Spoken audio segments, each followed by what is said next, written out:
Welcome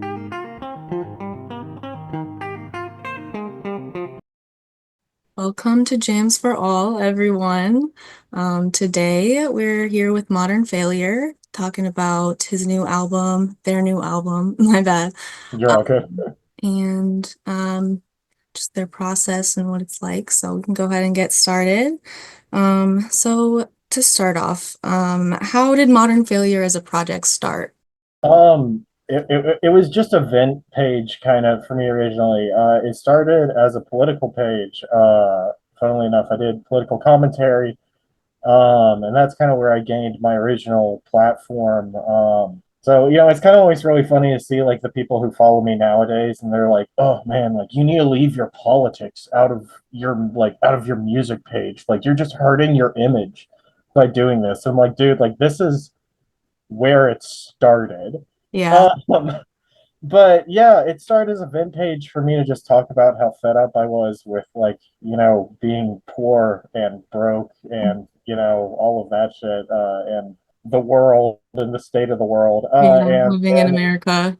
And then it kind of transferred into music because I was making like some little funny political songs to like just make fun of Republicans and shit. And then people liked it, and then I dropped Wound, and then it just kind of took off from there.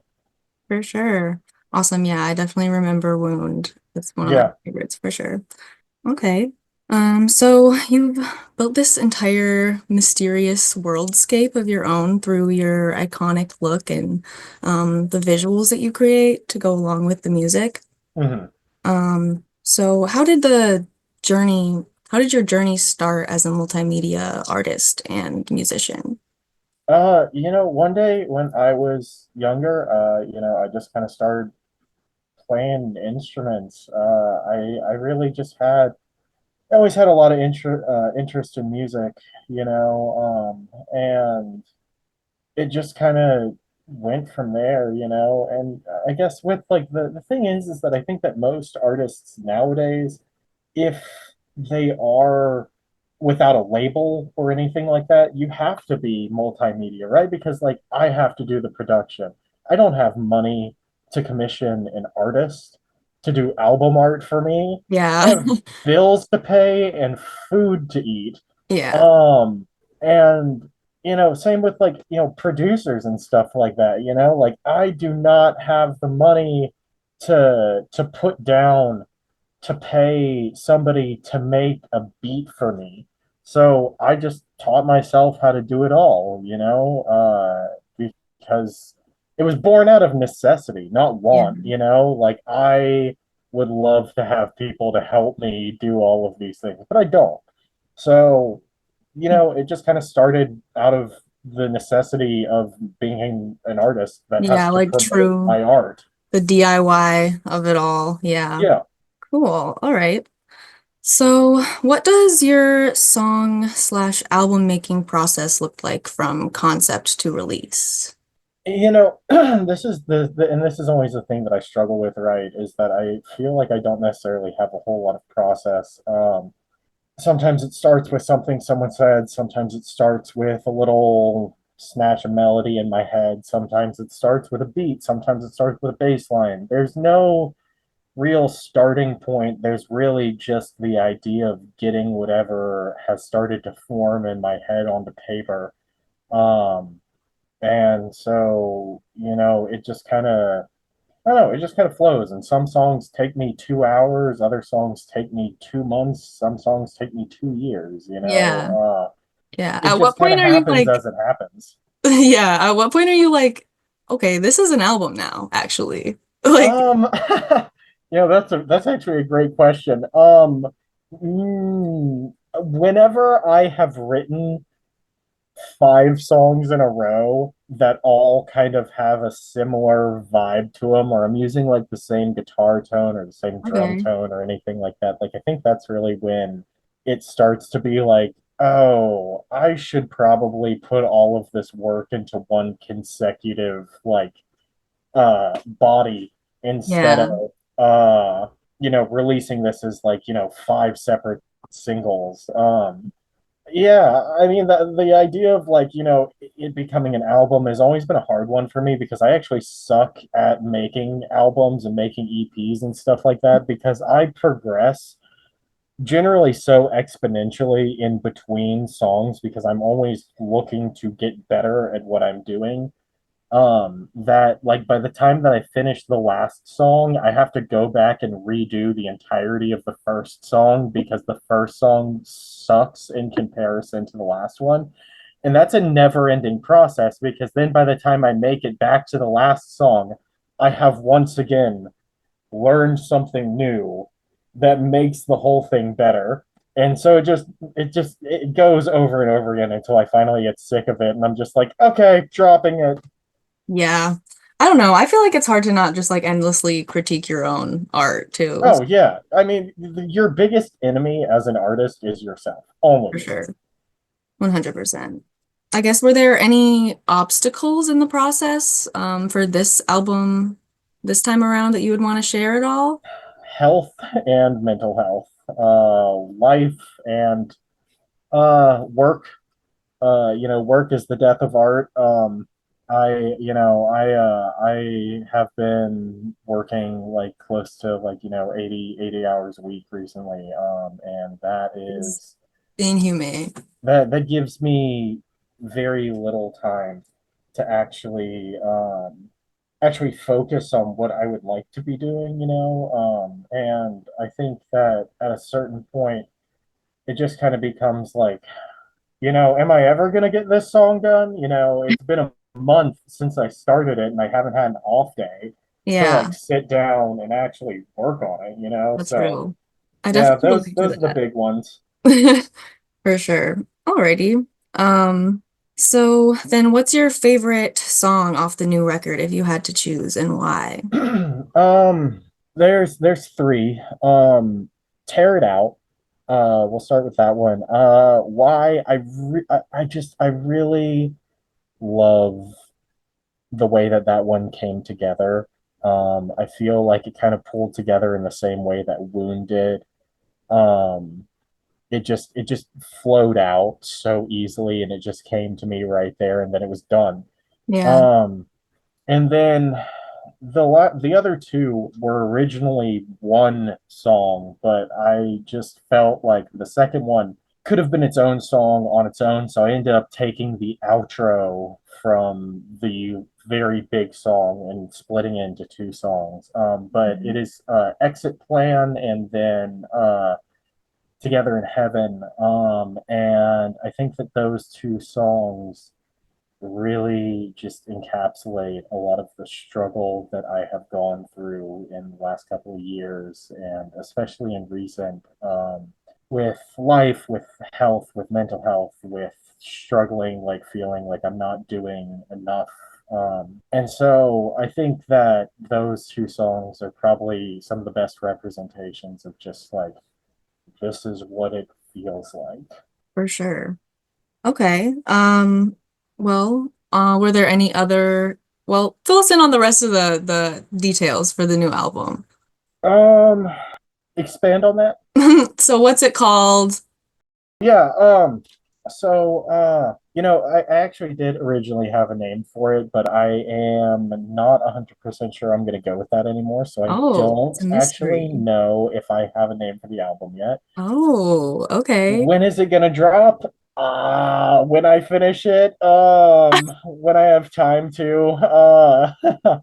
All right. Unfortunately, being a Modern Failure fan really just means that you never know when the new music is going to come out until like a week before it does. I don't do that whole, I'm going to promote this album for 6 months and then finally drop it kind of thing. There have been 5 occasions on my platform that I have forgotten that I had a song coming out that Friday, and then I would start getting tagged in stories and stuff like that, and they'd be like, "Oh my God, the new Modern Failure song is amazing," and I'm like, Like, all "Did right, that's I? this week.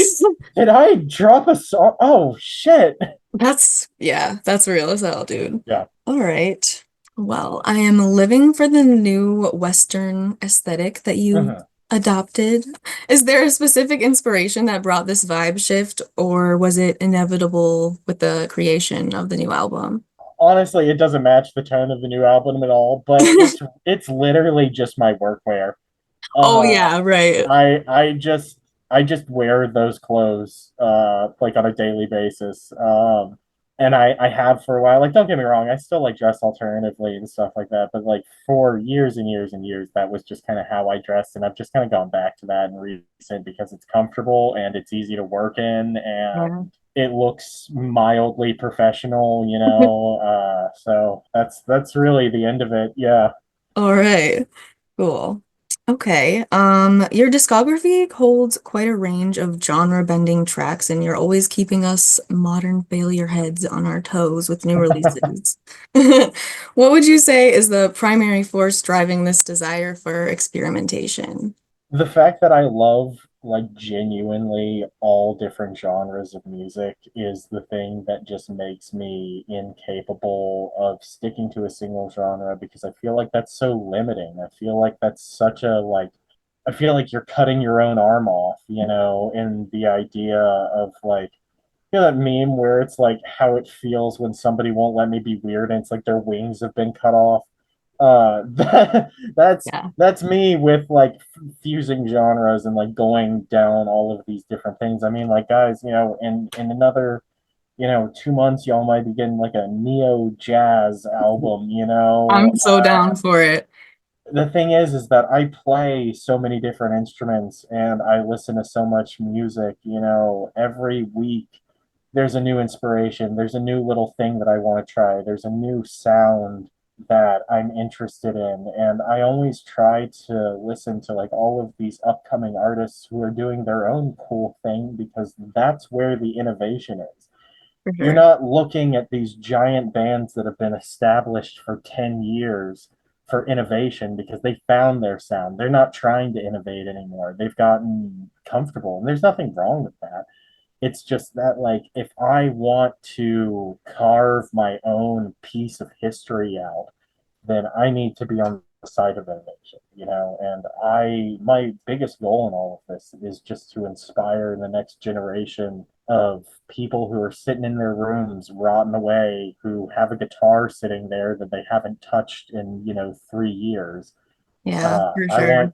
want you to pick that guitar up and I want you to do something about it. You know, you're pissed off at the world, say something. You know, your life sucks, tell me about it. You know, like I want to hear it. I want to know the messy breakup that you had that inspired this wonderful album. You know, I want to hear how it felt. I want to feel those emotions. You know, For so like sure. that's the thing. You know, like Yeah. Well, yeah, sorry, I definitely think that you've done a great job at not putting yourself in a box or anything. So, yeah.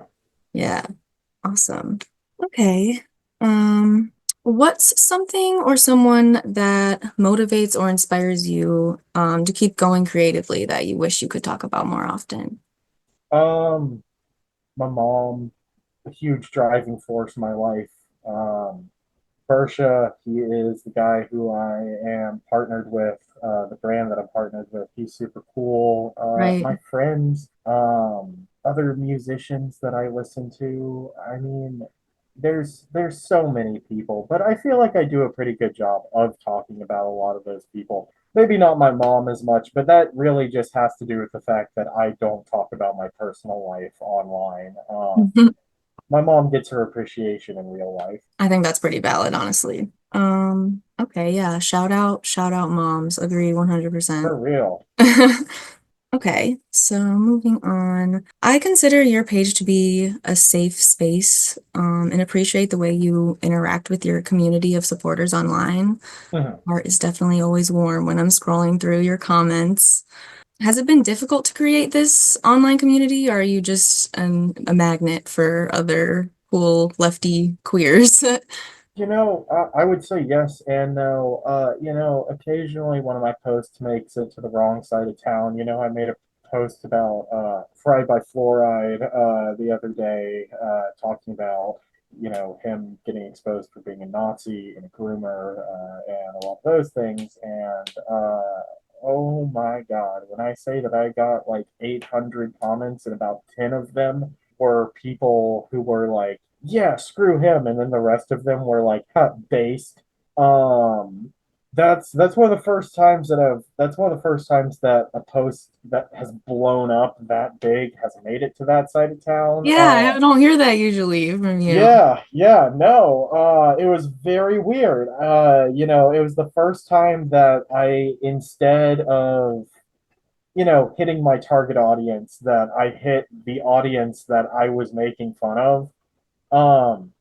And that was crazy. I spent like 3 days just roasting people, in the As you comments. should, as you There should. The was a correct guy response.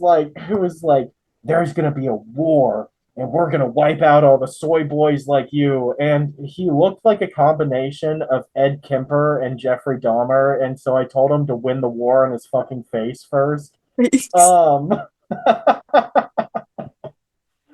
Um, but generally speaking, I would say that it has been pretty easy because, like, I try my best to portray my own values out there. I put them out there. I am very outspoken, and when some random dude comments on one of my posts and is like, haha, soy boy, liberal, whatever, I'm like, kill yourself.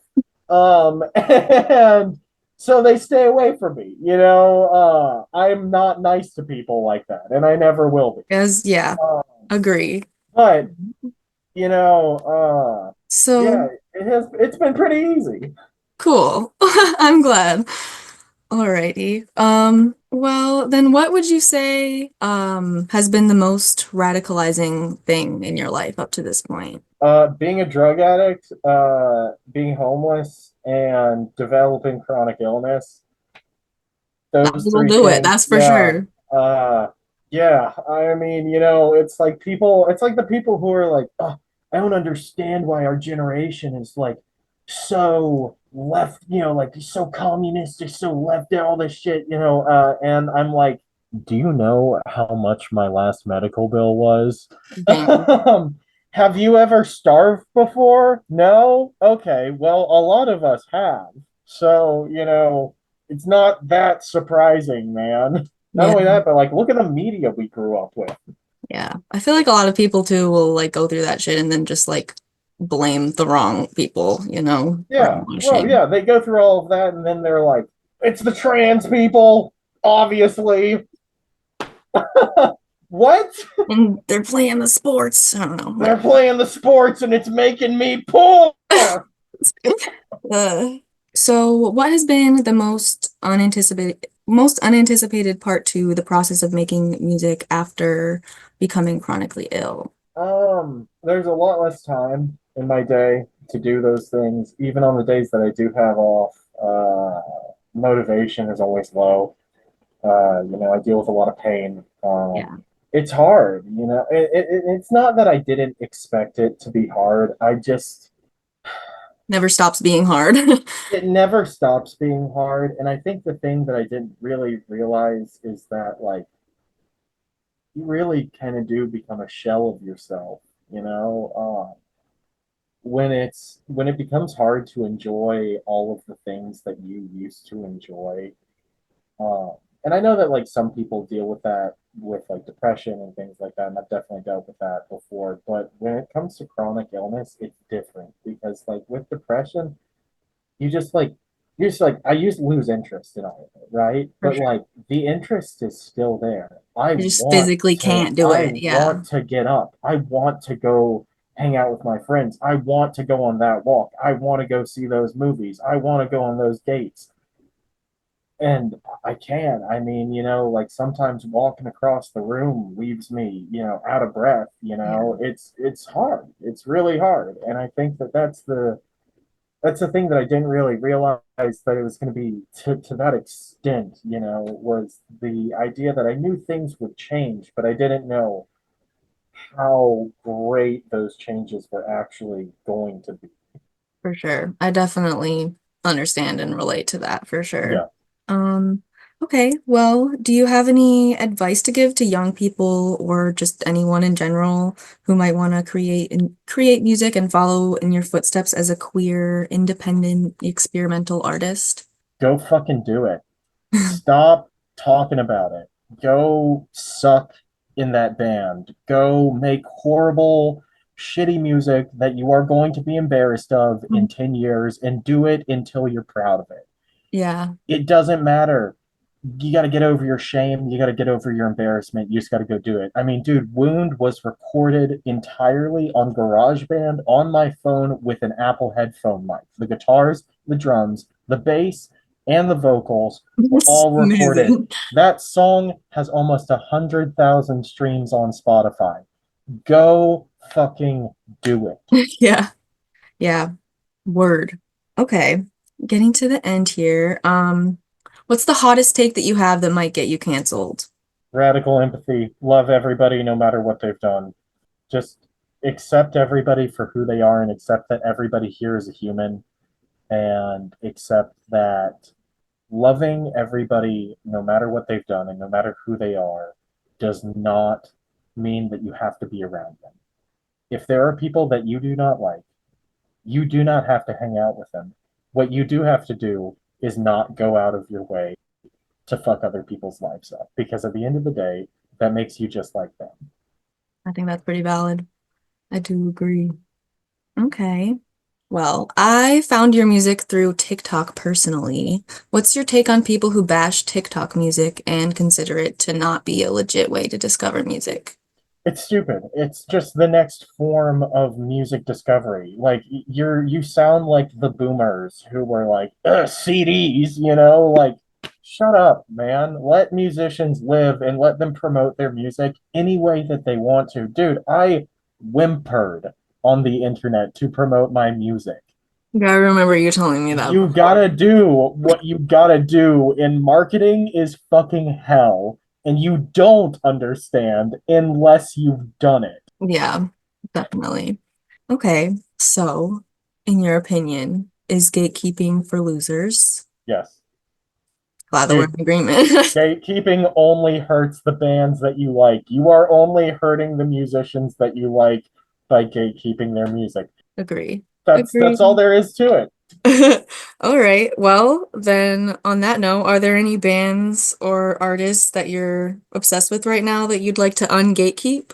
Forest, Jesse Detour, Dear Death, Grimsley, oh man, let's see. Trying to think. Give me two here. Let me pull my phone up real quick. Because I got a Give me list, my liked man. songs. Yeah, let's see. Cade Kane. Cade Um, King. super cool dude. He featured on one of my songs on my last album, which Oh yeah. I can't remember the names of my own song. Um, Loomer, really good band. Oh, and Furry Loser. Furry Loser, I also really like. Furry Loser? Furry Loser. Got it. All right. Also, shout out to Bersha. He is Shout out to Bersha. Agree. he is literally one of the only reasons why this project is still around. He has been my number one supporter from day one, and Yeah. he's awesome, man. Yeah. Heart to Bersha. Heart to Bersha. All right. Well, thanks so much for sitting down with me. Everybody make sure to look out for the new album and new songs coming out and make sure to give everything that's already been released a listen. Um, thanks for watching. Alrighty. You have a Hell great yeah. one.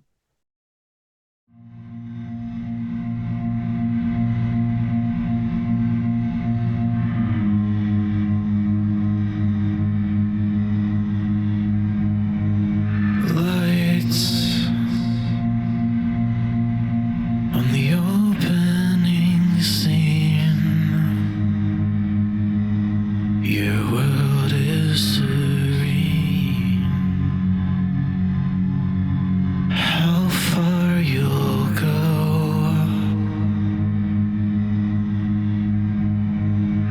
Hopes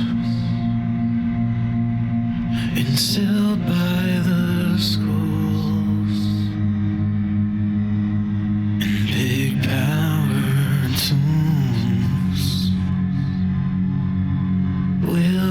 without you.